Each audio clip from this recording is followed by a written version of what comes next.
Thanks for coming all at this ungodly hour. It's 1:45. Most people have lunch, so happy to see you all. Today we're going to talk about the future of healthcare. And actually it's my honor and privilege to have these very fine ladies and gentlemen up on stage as experts in their respective fields. So today we're going to keep an interactive panel session, but before we do, I just want to ask you a question. Don't answer it, just answer it in your mind, in your head. But it's a number question. How old do you think you'll be when you die? All right, everybody has a number in its mind, right? And then the follow-up question is, how old do you think your children or any other descendants will be when they die? Everybody has a number. Now, likely that number of your children will be higher than what you imagined that you would die. Now, actually, unfortunately, the reality is different. Since recently, for the first time actually in modern history, life expectancy in many countries are actually stagnating, even some declining. So this is a very unfortunate trend. And this brings us in a quite a paradoxical situation in which we have these technologies, these tools, awareness, and still somehow we find ourselves in a situation where, well, we're no longer living very healthy anymore. So today, I want to quickly go around and discuss this broad topic. And I first want to introduce a couple of these experts that will entertain us with their view and vision on this problem. So, Anne. Yeah. So Anne is CEO of InnoHealth. They're building, it's a technology platform, and caveat, I'm part of that startup too. And there we're building digital twins for personalized medicine. Anne began her career in technology, not healthcare, which is very interesting because she brings a very outsider view and perspective to the system that is in dire need of change. Her passion for health was sparked by witnessing how data-driven optimization transformed actually athletic performance. Perhaps you can share a few things about that later on. And you believe that medicine is at the turning point. We're actually in a true Kodak moment as we speak. So if healthcare is at the Kodak moment, Anne, what is the system currently blind to? And how does technology at large actually can change that? Well, I think, as you said, there is some big thing going on. We are basically in a healthcare revolution, and still 6 out of 10 people are like chronically ill, and there's 18.3 years of our lives in average for every European that we spend in poor health. So this contradiction is the most amazing thing. And I think what we are missing is that we are all different. What works for me doesn't work for you, and the symptoms I have might have completely different root causes from that same symptom that you have. So we're all different, and we are not an average. Everything we investigate, I'm sorry? So yeah. Technology being used for personalization then, basically. Yeah, absolutely. Right? Yeah. We'll get to that later. Actually going to debate this a little bit more in depth later on. But I wanted to quickly also move over to Dr. Anne, sitting next to you, and you're the Chief Science Officer of InnoHealth, running at the same company, and you're a physician trained in functional medicine. So you're building tools to help clinicians make this shift from symptom disease management to root cause resolution. So Anne, what's the most common thing you see in these patients that mainstream medicine is missing? In your own words and short, because we're still at the introduction. Well, the thing is with chronic complex patients that conventional medicine cannot put its finger on because they don't look at root cause. We're not trained to do that. Do me a favor, stand up so that you're, and we're going to move you up a little bit. Yep. So you're under the light. Everybody move up if you're in the light. Okay. We have to move towards the light. So we are very complex individuals, and with very complex systems, biology systems that are all connected. And conventional medicine is based on the premise of genetics, and that we would have someday for every disease a gene that is defectant and that we could explain it, so that we couldn't do anything about the disease, so we just did symptom control. That's how medicine has had its evolution. But that's not how it works, and the Human Genome Project that ended in 2003 only, and that is when we first mapped our first human genome, relatively complete, that proved that wrong. And so that put everything on its head, and now we have to go to root causes and analyzing these systems biology, and that is what we're not trained for in conventional medicine, and that is what they miss, and that is why we cannot help this chronic, very sick, chronic, complex patient, and that's also why we don't do prevention, because with the gene premise that is wrong, we thought we couldn't do much with lifestyle and other stuff. So with all the knowledge that we have from a gene, actually going to preventative medicine is actually basically the shift that you're wanted to discuss today with us. Absolutely. Right? So perhaps we can move over to Chris now as well. As Chris, you've been tracking your own biology for over 25, 30 years, right? And long before actually biohacking was a thing. So one of the pioneers we have amongst us. And you established or you founded the Nordic Group. It was Nordic Laboratories in '97. And today that's one of the largest functional medicine laboratories globally. And you're supplying 16,000 clinicians from more than 100 countries. So you're definitely on a mission to eliminate disease through early intervention. I would call you one of these pioneers in this field and in that respect. So after 30 years of tracking yourself, what's that one insight that changed everything for you? That's classic, isn't it? Is that working? That one, for some reason, isn't true. That's a classic one. They want one thing that I did that changed my life.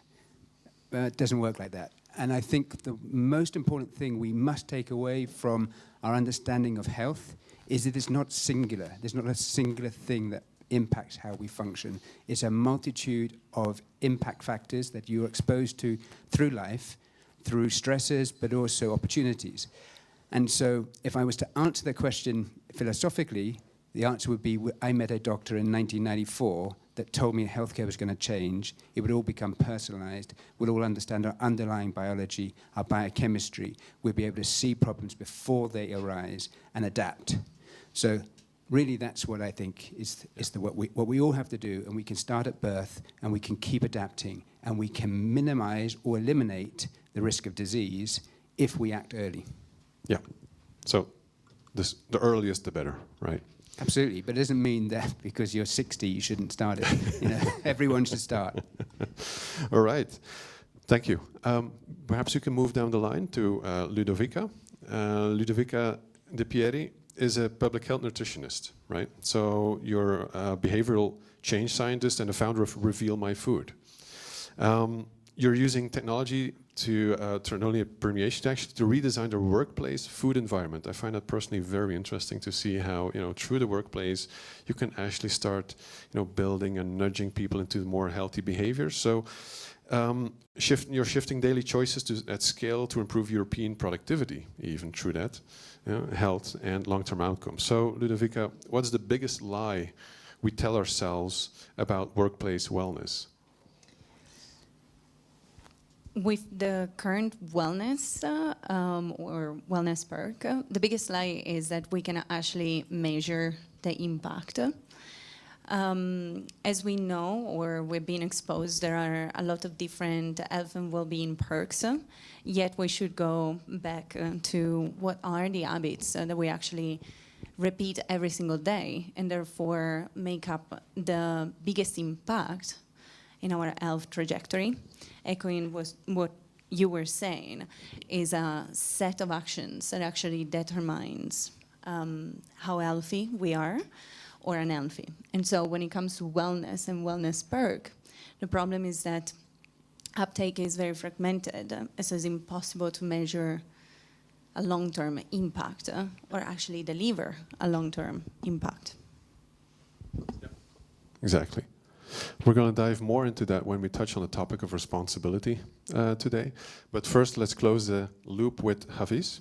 So, Havi Sharif. He's a serial entrepreneur with a background in antitrust law, sleep environments, and smart real estate. This is, a very interesting combination. So you recently founded Ariel AI, and you're rethinking a response to how our environment, and more specifically light, temperature, and ambient surrounding actually shape our health. So you believe that the next wellness revolution won't be wearable, but actually it will be invisible. So what's invisible in this room right now that that's affecting our health as we speak?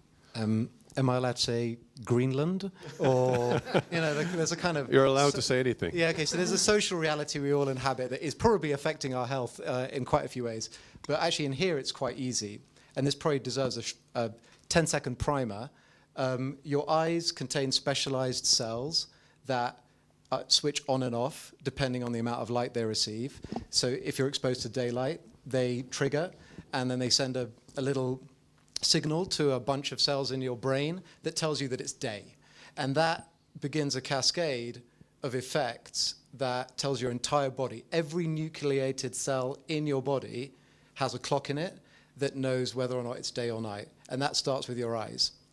The threshold is it's called melanopic illuminance, and it's like 500. And in this room right now, the melanopic illuminance is like 30. So what we're getting is, by sitting in this room, what's literally not visible is sufficient light to tell your brain that it is daytime. So when it comes to the end of the day, when you're supposed to experience tiredness and all those other things are supposed to start turning on, like your digestion and your metabolome starts to change. Those things don't happen on time. So this is a way in which the invisible forces of our surroundings, which were baked in, 30 years ago into this building, are constraining our ability to be healthy. So that's just one small example, but there are many.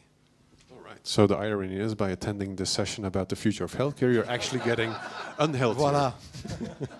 All right. So let's dive right into it. I think the first theme we wanted to touch on is responsibility, right? So, and I've taken a few notes by listening to and talking to you all the past few days, and it seems that the last 50 years we spent our lives destroying actually our health. We overeat, we undersleep, you overdrink. Be honest, who overdrank the last few days? Well, I know a few. Okay, so we have more medical technology than ever before. Yes, we're less healthy, right? So we're in this Mad Max moment. I'm coining your phrase, Chris. As some people seem to have access to health and some don't. And I'm not talking about clinical health, but like having a healthy lifestyle. And those without often have poor nutrients, resulting in poor brain functions, resulting in poor decisions. We could actually argue that many of the world's problems could come from, poor nutrients and poor lifestyles. So the question is, who's responsible? Individual or the system that surrounds us as individuals? So the primary question would be, are we unfairly asking these individuals, the humans, to become experts in their own biology, or while leaving them in environments, that are unhealthy and promote unhealthy choices?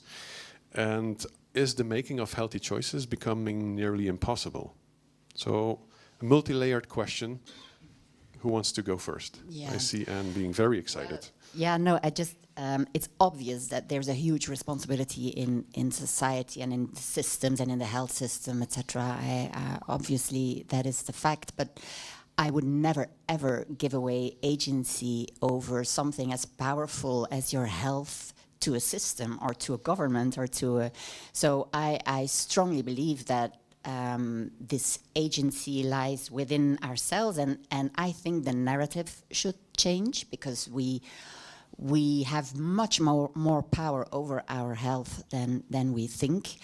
I was just talking to Anne. My mother is 87 years old. I took her to the gym last year. She now goes every week to the gym because she didn't want to go in a home. And I said, you don't have to go in a home if you keep muscle. So just go to the gym and you can. And she didn't think it was possible to make muscle mass when you're 86 it is possible. So there is, and that changed her mind, and that shift made her do different behavior and go to the gym. And so I think this information should have gotten to her in one way or another, and that would have motivated her.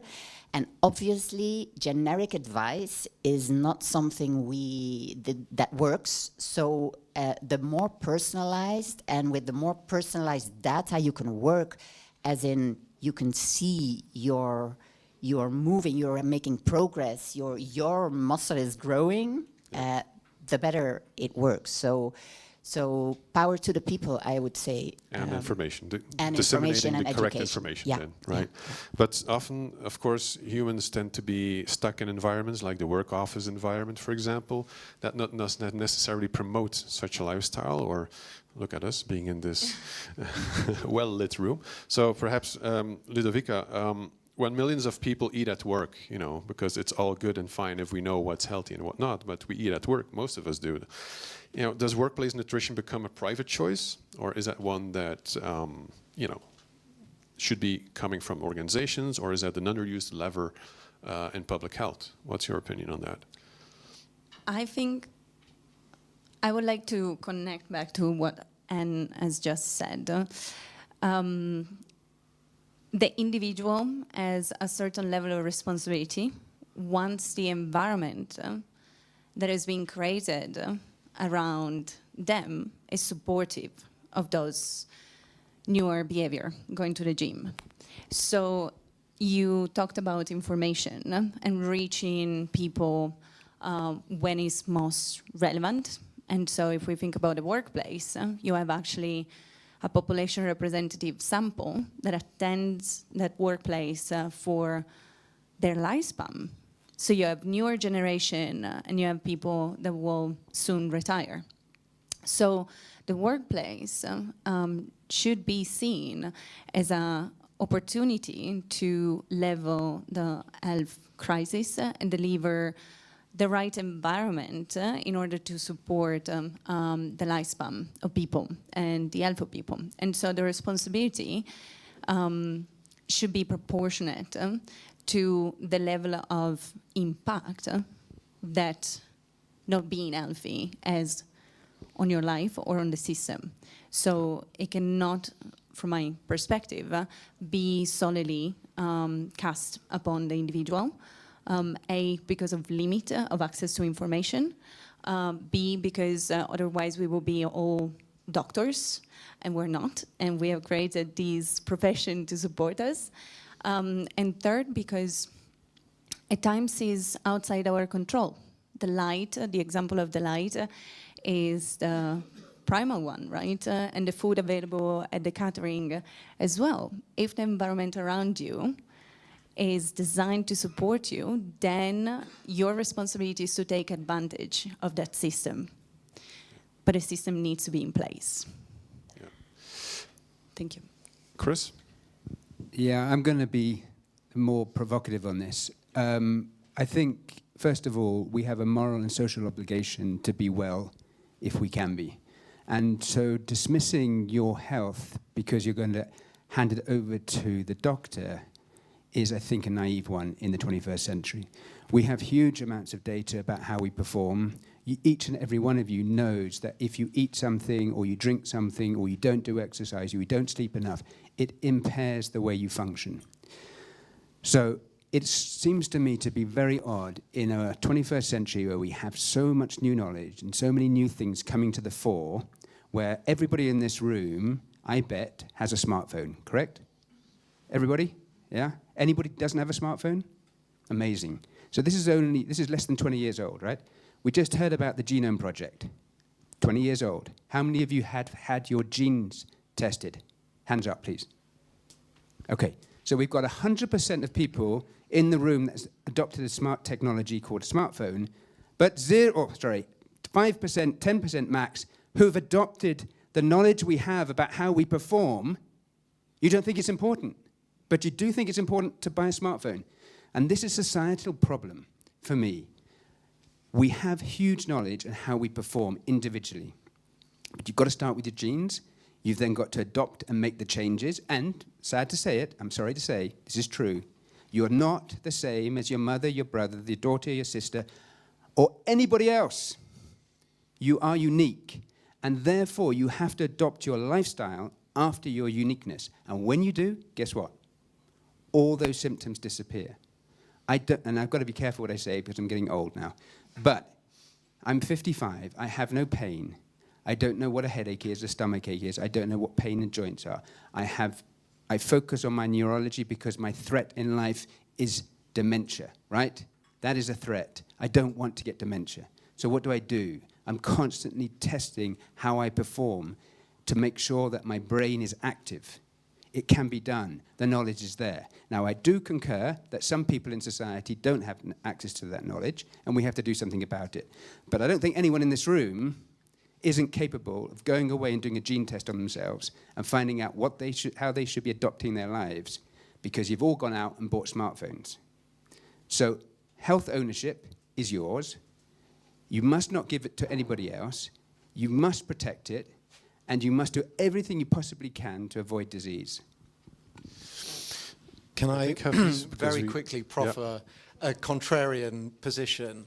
You're right about smartphones. Smartphones have had like several $1 trillion of marketing to force us to make them indispensable to our lives, or at least to seem so. 23andMe did a pretty big job of telling us about genomics. But you used a really interesting word, right? It's a societal problem. So it sits at the interface between the individual and the society. So I think everybody in this room is a very high agency actor. I mean, you've all come to Davos, but my grandparents aren't. You know, there needs to be a framework or something at societal level that influences people to make these kinds of, you know, somewhat more difficult choices. I agree, but the point is, I just demonstrated that there's so few of us who've actually done it, even though the knowledge is there. You're right, yeah, money's there. But as a 23-year-old, a doctor told me that healthcare was changing, and I went, okay, let's look at it. I didn't sit back and wait for it to change. I got involved. I tried to find out what it meant. And do we have all the answers? Absolutely not. But we have many more answers than we did 20 years ago. And in the next 5 to 10 years, as the adoption of technologies are greater, the usage of testing becomes individual. We get the data. We understand how we perform. People's lives will be changed. I agree, but just to add on this is also... I'm going to have to move backwards. I feel I'm going to be attacked. No. I think all the aspects that we have touched are present as at an individual and a systemic level, and we're all responsible to create that. Going back to your example of the smartphones is also how fragmented it is currently the reality of genome testing kit, how accurate they are. And there is always a starting point for everybody. So it's not to dissuade you not to do that, but it's also to add some critical thinking in terms of where you're seeking the information. Chris, you've been doing this for 25 years. You name paper, you reference paper. You come from the perspective of literature. You know where to find these resources and data. And we need to acknowledge that health right now has so many contradictory information coming at us through the smartphones that we need to be a bit more critical or a bit more investigative when it comes to our health. And it's where the individual responsibility come into place. Perhaps one last remark from Chris? I mean, I get it. And the market, the movement is significant. This segment, after COVID was a wake-up moment, right? People, and I'm going to be provocative again, people that were sick, with a comorbidity, had greater problems with SARS-CoV-2 than people that were healthy. So what we saw during COVID and post-COVID is the adoption by many, many, many people asking, what do I do to preserve my health? So that segmentation is happening. The demand in the market is happening. The growth is very, very significant. Our business is growing very quickly, but all the businesses within the functional medicine world are growing very quickly because we've gone past that early problem of information. It is out there. I do agree. This social media world is not particularly conducive to understanding what we should be doing. Quality data. But it is available, and I implore people to find doctors, clinicians who have spent the last 10, 15, 20, 30 years of their lives understanding individuals' biology, because you will benefit from it. There are some talented people out there. And not only individuals' biology, sorry to interrupt Ludovica, but also individuals' lifestyle, right? And before we pass to you, Ludovica, perhaps I want to ask a little question to Anne as well about, you know, when someone, about exactly that lifestyle, because when somebody's health fails, we blame it on the lifestyle, right? So how much of someone's lifestyle is actually determined by the environment they're in? Well, lifestyle is more an individual, your choices, where environment, like you so nicely gave such a nice example, is not always something we have control over. But both lifestyle and environment are what we call epigenetic regulators. So we know our genes, we are human, so we do share the biggest percentage of our genes are identical, but the 0.2% that we are different really determine not only how different we look, but how different our biology is. So we have to start by understanding the genes, and then we have to accordingly work with the epigenetic regulators. So what does that mean? That epigenetic regulators are lifestyle and environment, that they turn on and off genes, they upregulate, downregulate genes. So they completely determine the individual at every moment in their life according to what they do and not do. And so if we then like bridge to the responsibility, it's not just the individual. Of course, the individual chooses what he eats and how much he sleeps and drinks and blah, blah, blah.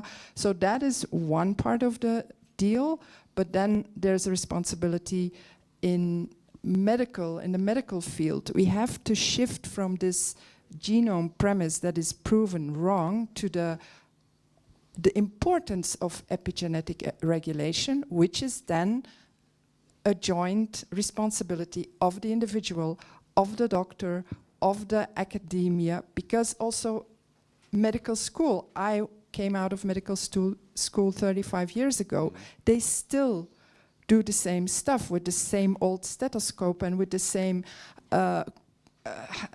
diagnose of a disease and then giving this and this medication and this pathology, which is all the same for everyone. They still do that today, 25 years after we have debunked that premise. So it's really, really time that we changed it, because it's the human race is at a point, never in our history, we had such a big shift away from how we are genetically made, how our environment, our lifestyle, what we eat, what we drink, what we breathe, it's all so away from how we have been programmed for millions of years.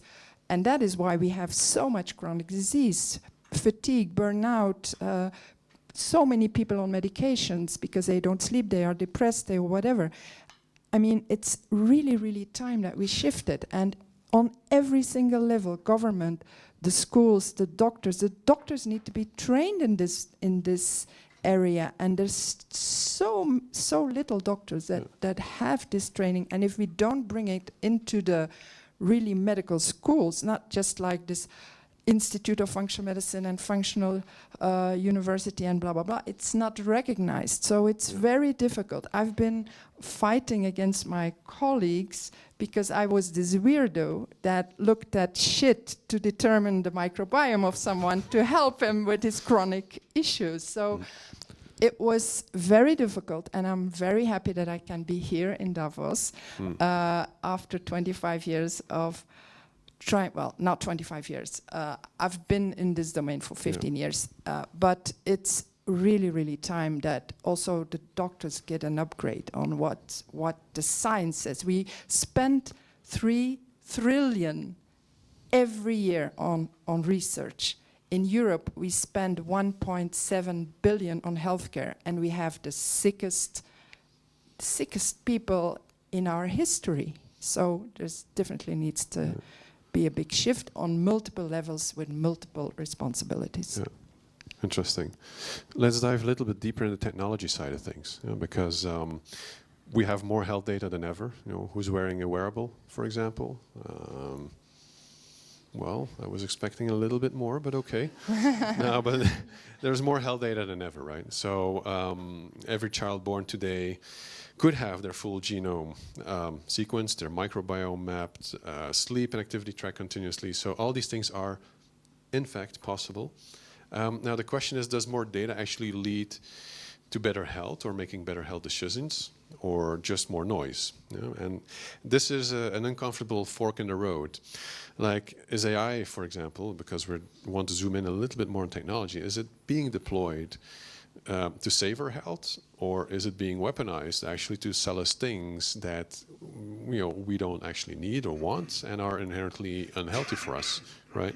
So think about recommender systems, think about all these technologies that are actually influencing our daily decision making, also with regards to making healthy or unhealthy choices. So that's probably a question that keeps most of us up at night. At least that's a question that keeps me up at night, amongst others. But what problem in health is AI actually good at solving at this moment, and what decisions do we feel must always remain in the hands of a doctor? Let that be like for the first question. Maybe I'm going to bounce this back because you lay awake about this at night. I'm pretty sure that you will come with some nice answers. But to me, I think we need to make a difference between intelligence and wisdom. And intelligence, as in AI, is fantastic in processing huge amounts of data and seeing patterns in so many things. And that's why we built the platform always with a human in the loop, a doctor that then has the connection with the patient, and that adds wisdom and adds the human touch and kind of maybe filters some of the information, because we do not everybody wants to see every day. I mean, some of us didn't look at our Aura ring this morning or the results of the sleep. So you're not always ready for this. Some people need a filter, some human touch. So I would say AI is intelligent, will be much more intelligent than us, has more capability there, but there's wisdom that needs to be added, and that's probably the biggest challenge. It's also a matter of responsibility, and also, having a doctor interpret this data will always be a better way than just carrying around the doctor in your pocket. If we look at our U.S. counterparts, that's a personal belief I have as well. Perhaps we can have a look at what Chris has to say about this. Well, first of all, AI, if that's the terminology we're using, is going to transform this world in every aspect. And human data, performance biology, etc., will benefit from the mass data collection set so that we can percolate information through. However, I don't really see that the AI model itself is going to be particularly helpful for the individual, but the way we will adopt it is this way. Now, you're going to have to walk with me on this journey, and it's going to be a little bit weird, but I have a chip in my arm, I have a chip in my hand, and we're able to begin measuring biological data. Now, my vision is that I walk into my house, and there's a scanner. The scanner will pick up how I've slept that night, how much I've moved, my stress levels, my heart rate variability, my temperature. Based on that information, it will send to my so-called smart fridge, but it's not a Samsung smart fridge, it's a real smart fridge that actually is smart. And that will have in it all my organic and biodynamic vegetables and meat and produce. And from there, based on the data it's collecting, it will begin to see, you're shaking your head, you don't believe it. Yeah, well, that's a different thing. That's a different. Life happens when we make other plans. If we try to control something you can't control, it will control you. Okay. This would be a terrible Okay. life for me. Okay, that's fine. That's you. But you are how old? 55. Right, I'm 55 too. Quite happy also. I'm very happy. Little bit. So I don't know who's happier, but we're both happy. But the reality is that I want to function awesomely, and I do it, and I check, and I evaluate. So the fridge will calculate what I need to eat. We will then do a picture of it. It will shoot up to the cloud. It will then calculate how we're going to perform in the next 24 hours. Now, obviously, in the first instance, it's not going to be very helpful. But over a course of 100 days, 300 days, 2 years, 5 years, whatever, we will get awesome data about how we should be living optimally. That doesn't mean I don't have a beer, mate. I have a beer. All right? Just We had one last night. I had one last night. But I also know how everything is performing. The point is, you will also have hyperbarics in your house. You will have infrareds in your house. You will have technologies that will help you perform better every day. You won't have brain fog because the system, the knowledge, the base will enact a circular system so that performs for you, not the other way around. It's the technology will perform for you to perform better. All right. I was actually keen to learn Hafiz's point of view on this before we move to you, Ludovica, because it segues nicely into the environments, the healthy environments you're working on. Sure. Two points. Yeah. As you said, as Anne said before, it's a massive integration issue, right? So what we build is we're developing, we make physical hardware and software, and the software is integrating thousands of different data sources and data points to create what we call a circadian fingerprint, so matching the individual's physiology to their environment. And to the skeptic who thinks that shouldn't be relevant because I'm a human being, I'm going around, I'm producing my own internal data. Well, the truth is that we already live in an incredibly unnatural environment. We live in a highly homogenized environment where we take cars, right, which evolution just didn't account for. And we are in these standardized rooms. We sleep in rooms that are completely outside of the normal temperature bounds that we are evolved to. I don't say designed for, evolved for, right? Billions of years of evolution. And so it's now incumbent on us as this sort of evolved, like aware species to start thinking about how we might be able to bring or tweak our environments back in the direction of what might be optimal. I mean, we're so far away from a state of nature now that we really need to be thinking about those optimizations. And to the point about what is this environment going to look like, I think the beauty of AI is that it can collate the wisdom of the mass, the wisdom of all of society, and just give us bits of information, bits of food, physical matter, light, energy, heat, whatever it happens to be, and cut through like the massive amount of food noise we have in our environment. Many of us live in what are called obesogenic environments, where simply you go into a shop, everything you see in front of you is ultra processed, it's not good for you, you can't make choices. So having a kind of side brain that is distilling vast amounts of your information, these, billions of little bits of information that we gather in a night from an individual with our contactless sleep tracker, and turning them into a way to cut through all of this unnatural stuff that we have around us. Interesting, and because there's a lot of data floating around, but one particular aspect of data, like nutritional data, for example, Ludovica, that's something that's hard to come by. Well, I was just wondering, it's notoriously messy, nutritional data, right?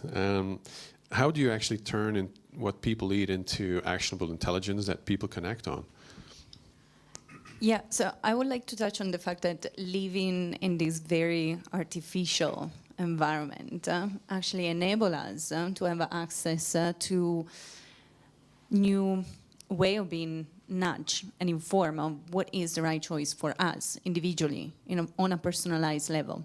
So going back to what both Chris and Hafiz has shared, if we were to imagine the future of AI and connect it to the quality of data, we should think about an AI that we have been training on our data and nudge us at the moment of decision.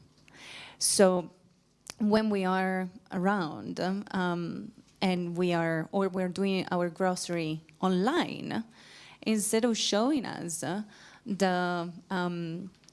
double cheese pepperoni pizza is going to show you an alternative that knows you would like as well.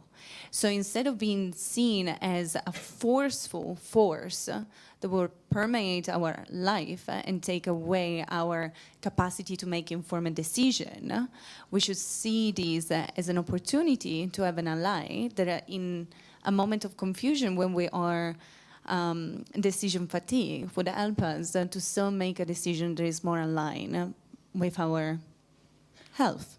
And so when it comes to nutrition and collecting data, we need to think about the neuralgic point where we are capable of collecting high quality data for the individual. And so online grocery, what you're eating in terms of the takeaway, or as in the case of our project, is the workplace. Because if you spend 75% of your time in the workplace, then having that point of your diet optimized every single day means that we are influencing your trajectory of life. And only one single year extra will mean massive benefit for you and for the economy as well, so future generations. Yeah. I'm hearing a lot about, this technology, the AI, that is actually helping us make decisions, and perhaps even making autonomous decisions, like nudging or influencing people into, exhibiting particular behaviors. Now, actually, what's one part of that aspect that you'd say, well, I would always keep a doctor or a human in the loop when it comes to these technologies? Well, I think when it comes to health and everything what is correlated to our health, I think it's very wise to have a human in the loop. And so this doctor needs to be better trained and needs to use AI to be able to process and understand and connect all the data. AI is much better than we are at doing that, and that's the only way to really come to advanced interventions.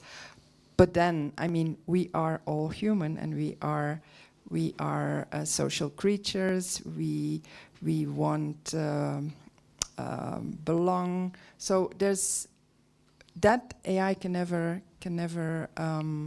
do for us. And this doctor, when he's well trained, he can use AI to then help the patient to make sense of the data, but also to filter the biases of the person.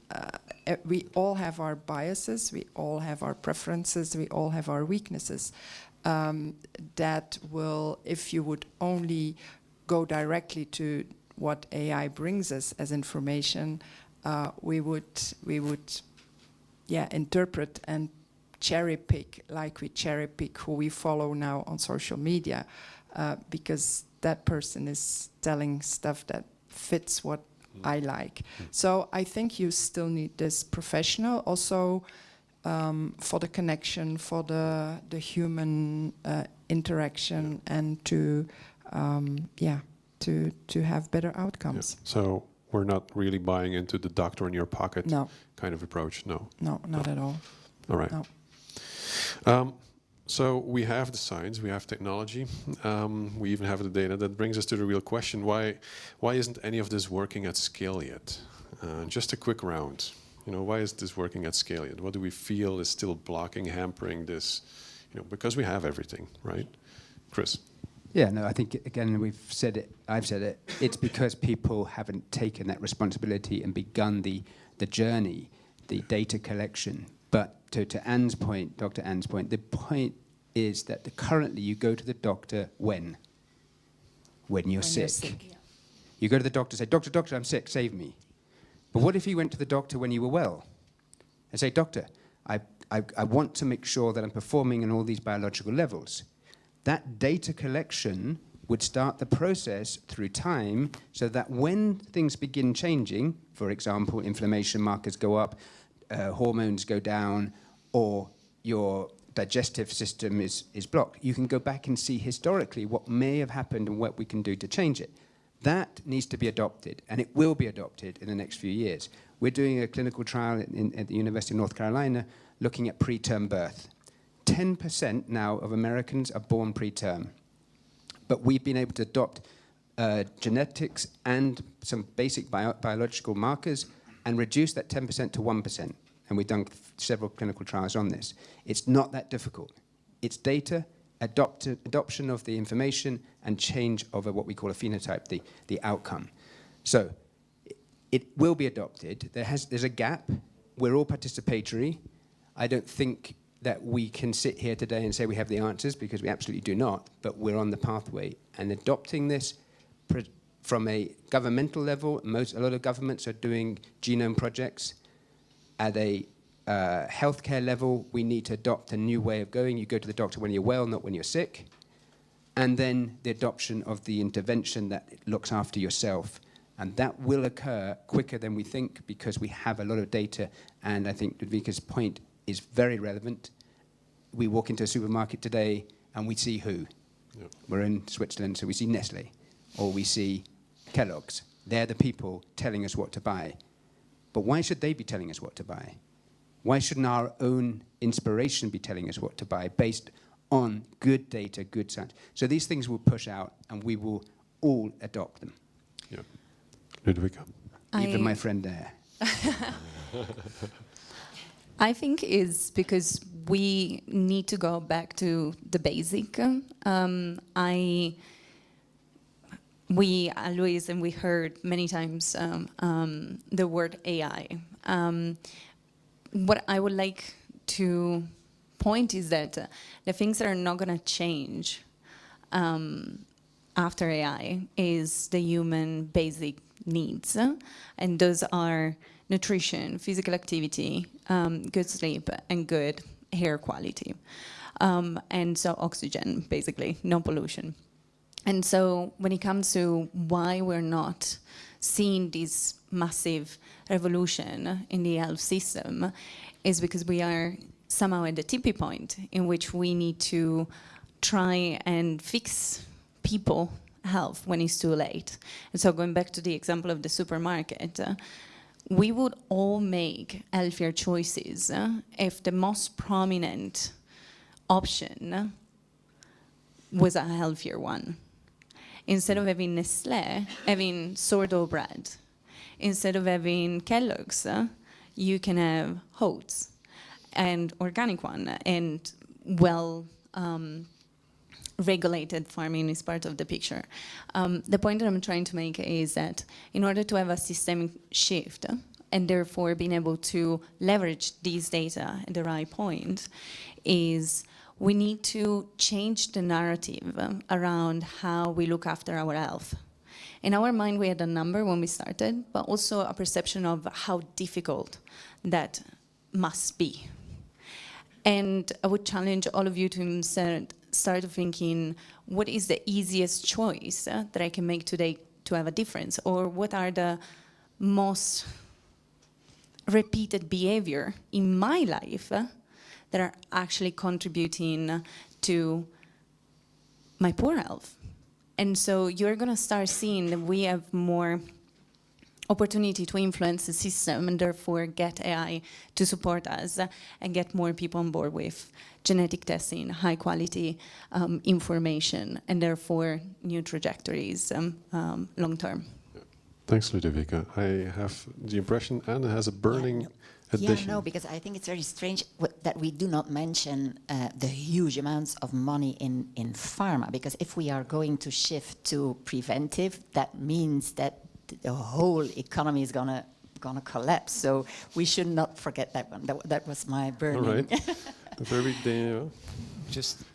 Look, just on this, I think we're actually at a threshold point. So I slightly disagree with the framing that we've had everything ready up until this point.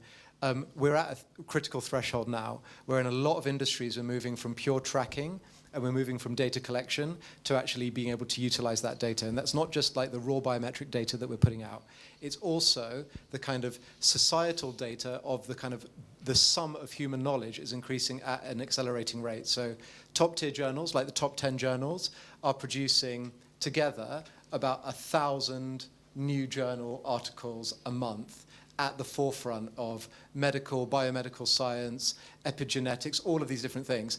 And now we're finding ways to integrate that information and be able to actually produce outcomes for people that will be meaningful and improve their lives. So I think we actually are at that juncture. But what's needed, candidly, and why it hasn't worked until now, is investment has been in the wrong place. Okay, there needs to be more money going into things that can provably work, and we need to get a bit more as a society, as Silicon Valley and entrepreneurs. We need to get more on the ball about how to turn things that really work and help people into business models that are massive growth engines that can attract huge amounts of investment capital. And we need to do it faster and better than Sam Altman can release ChatGPT Health that is going to potentially confuse a lot of people about their health and well-being and just kind of throw that into the world of the LLMs. So it's a race. I think this is a race, and money and people and anybody who knows anything about it needs to get into the right companies and be pushing things in the right direction. Otherwise, we know the direction that we'll go into. It'll go into attention gathering. Our health will be used to advertise stuff to us that we don't need. We've seen it happen already. So that, I think, we are at that moment, and it needs to be, it's vital that we take charge. Absolutely. Anne, Dr. Anne, have anything else to add? If not, well, I think it would be also a huge help if the doctor would not be paid to help you when you're sick, and actually, if you stay sick, the doctors, the pharma, the medical establishment gains money when you're sick, not when you're healthy. But if there has been systems in the past where the doctor was paid as long as he kept you healthy, so that could also be an interesting way to... It's the incentive system that needs to shift, right? Exactly, Yeah. yeah. Right. Philip, can I ask you actually on this point? You had actually a TED Talk, and you've been working in this field in terms of AI and nudging for almost 2 decades. So Afiz and Anne touch upon where the money are invested and what is the intention behind the system or the design, default design of the process. So you touch upon the big brother and big mother. So perhaps you can expand on that or give us your point of view on it. Well, yeah, Big Mother was something we came up in 2012 as a counterpart to the Big Brother concept. Indeed, there's a lot of data floating around wearables, email even. By just simply analyzing email, you can see who's actually having predisposition or early onset of Alzheimer's, for example. So there's a lot of data going on. The point that we really want to make, or what we have been studying, is I found myself not so much going deeper into AI, but going deeper into behavioral science. I actually started recruiting behavioral scientists in my company. I started working with people that have expert knowledge in decision-making theory, because that's what it all boils down. The only caveat I want to make before we wrap this up is the organizations that will be making these weapons of mass influence, these organizations need to be very aligned with the values, the cultural values, and the values ascribing to health, producing and keeping people healthy. Because if not, I'm fearing that we might end up in places where ads will be pushed down our throats to sell stuff that we don't really actually need and might be detrimental even to our health. So what systems we use, what co-pilots, what LLMs, whatever the terminology is as it's evolving as well, please make sure that you pick organizations that behave responsibly and ethically with your data and actually are aligned with your personal beliefs and cultural values in terms of health. Well said. Yeah, well. I subscribe. This concludes this session for today. I hope you all found it very interesting. I know I did. We will be around, so if you have some more questions, please feel free to hit us up. Thank you. Thank you. Thank you very much.